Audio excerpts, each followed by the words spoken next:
When you realize what you're selling is Me Too, that you have no real point of difference, that you're relying on salespeople, marketing, and a fair wind to hit your board commitments, well, that is one of those career-defining moments. What are you going to do? So I'm working with a company that is there right now. The work, when you sit down with the leadership team, is to move them from Me Too to Clearly Better for reasons that their customers actually care about. That's it. That's the whole job. And sometimes that work is easy. It is like pushing on an open door. The leadership team, well, they already know the answers. They're partly formed. They just need permission and a structure to go and find them, put them down, document them.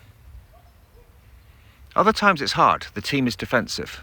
The strategy is full of inherited assumptions that nobody has questioned in years. The culture, well, it's not there. Every conversation about being clearly better gets pulled back to being about being slightly cheaper, slightly faster, slightly nicer to deal with.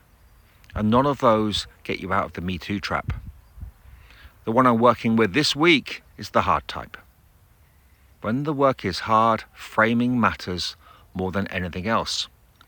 Most leadership teams, left to themselves, will tend to think incrementally, and that isn't a flaw. It's how experienced operators are wired. They have spent careers improving things by a few percent, by managing risk well, by delivering reliably. That muscle is exactly what got most of them into the room in the first place, but it isn't the muscle that gets you out of the Me Too trap. To get out of there, well, you need a leap. Not always, but sometimes. And leaps don't emerge from incremental thinking.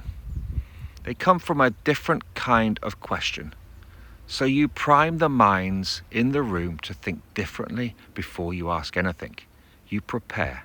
You research.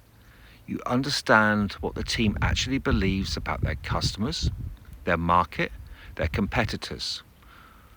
Not what it says on their laptops or in old documents. And then you bring them the tools that change the way they think. So one tool that I use a lot is to describe an aspirational endpoint.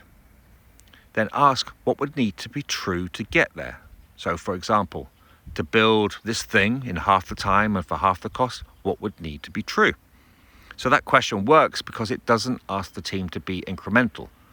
It asks them to reverse engineer a genuinely different and difficult future and then identify the conditions that that future depends on. So the conversation then moves from what we could tweak to what we would have to change.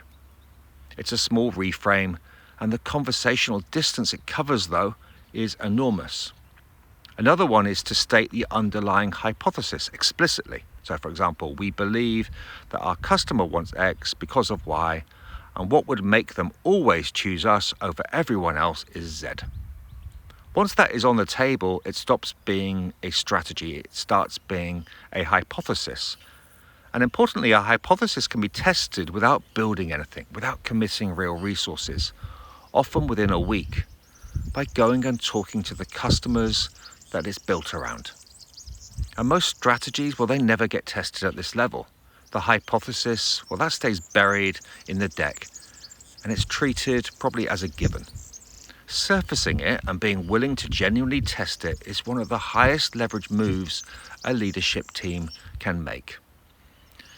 There are many ways to shape conversations just like these, though.